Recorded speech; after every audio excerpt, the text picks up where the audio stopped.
ओ ल अपी छ अनि के भन्न चाहनुहुन्छ हाम्रो हिमराज अवस्थी? म अहिले के भन्न चाहदिनँ, म एकै लटमा भन्छु सबै कुराहरू।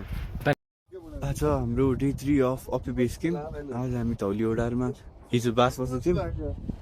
आज बिहानै सबैजना नास्ता नखाइ आफूसँग भएको खाजा खाँदै बेस क्याम्पतर्फ ट्र्याक गर्ने 2-3वटा ग्रुप अगाडि आइसक्यौँ।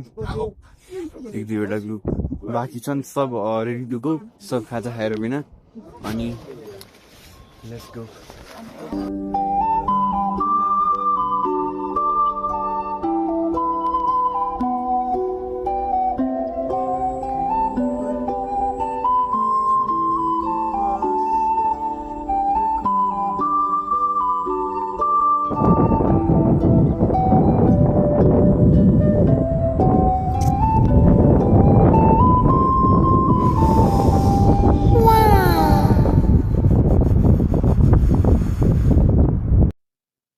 तर फेरि आज हाम्रो डे 3 अफ अपी अनि हामी अपी पुगिसक्यौँ।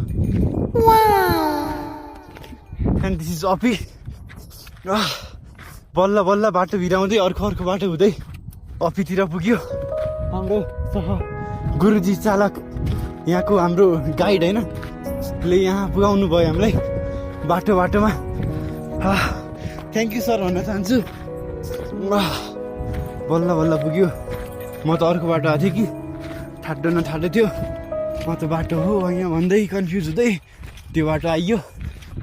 3जना अघि पुगिसकेको थिएन। एकजनाको स्वास्थ्य खराब छ, पछाडि बाटो आइरहेछ। त्यस्तो बाटो आएको भए त सक्थेन होला सायदै। ओहो एकदमै हिउँ नै हिउँ छ यहाँ। ओहो ल हेर्नुहोस् यस्तो छ है यहाँको हालखबर। थ्याङ्क यू सर, धेरै धेरै धन्यवाद। हो सर भएको दिनमा बाटो देखायो क्या भाग्य। Sir thank you sir. इता ओ ल आज हम खाना खानु पुगे sir.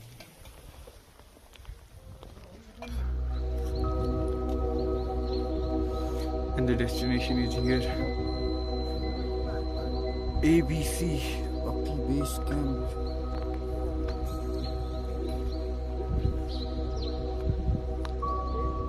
Surrounded by mountains, fully covered with snow. And there's the Upper. And पछाडि चाहिँ हाम्रो नम्पा।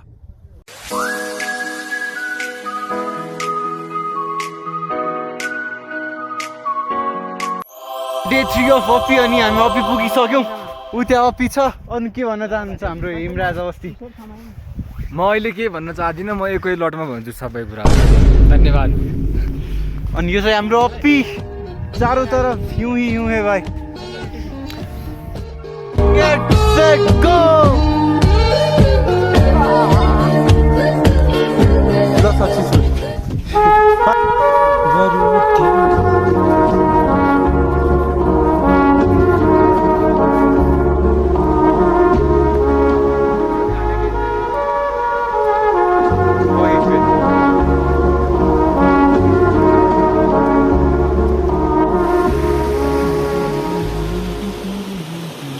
यो चाहिँ हाम्रो अपीको मुहान।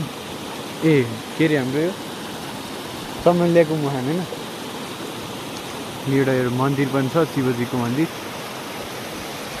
अनि यताउता चारैतर्फ हाम्रो सेतो न सेतो हिमाल। उता हाम्रो नम्पा हिमाल। यो चाहिँ अपी हिमाल है। खासै हिउँ चाहिँ देखाएन यसमा, माथि हुन सक्यो। यो अपी भयो, यो नम्पा भयो। अनि हिमाल चारैतर्फ।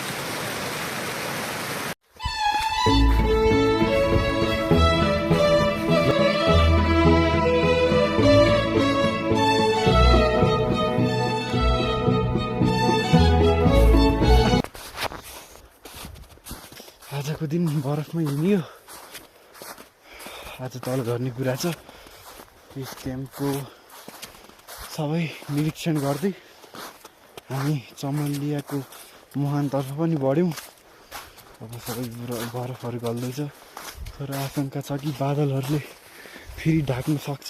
बादलले ढाकेपछि एकदमै चिप्लो बाटो हुने भएका कारण यात्रा असहज हुने ती भएर आज टाइममै तल गऱ्यो भने भोलिलाई सजिलो हुन्छ भन्ने हिसाबले आज तल जाने हो खाना खाएर and let's see what happens for now. दर्शक बिन आज 3-4 दिनपछि हाम्रो यो आकाश खुलेको छ होइन अनि यहाँ 2-4 दिन बसे पनि यहाँ हिमाल नहेरी फिर्ता जाने धेरै छन् तर हाम्रो चाहिँ अलि लक्की भनौँ कि के हो त्यस्तै भयो अनि हामीले चाहिँ सबै हिमाल देख्न पायो हिउँमा हिँड्न पायो ग्रिनरी नि देख्न पायो अल इन वान मतलब जे नि लक राम्रो थियो अब फिर्ता जाने बेलामा राम्रो वेदरले साथ दियो भने it's been a best journey अनि बाँकी यस्तो टक्क घाममा पल्टिँदै यता हेर्न सक्नुहुन्छ तपाईँ उता पाण्डे 1 अर्को पाण्डे 2 अब हाम्रो अघि सिकिस्ट अनि यहाँ लेक लाग्ने समस्या हुनसक्छ त्यसैले सबै ग्रुप सँगै हिँड्नु होला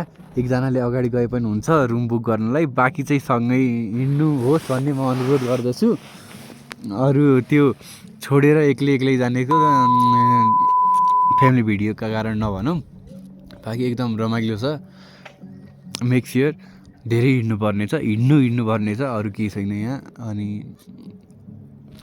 यस्तो ब्रेक टेकिङ सिनहरू हेर्ने बेला लाग्छ कि एक्चुली वर्थ इट भनेर अनि आज हाम्रो डे 3 अफ अपी अनि हाम्रो यस्तो रमाइलो दृश्यलाई बाई भन्दै आफ्नो गन्तव्यतर्फ अब घरतिर लाग्नु पऱ्यो अपीको ट्रिप यति नै थियो भन्न चाहन्छु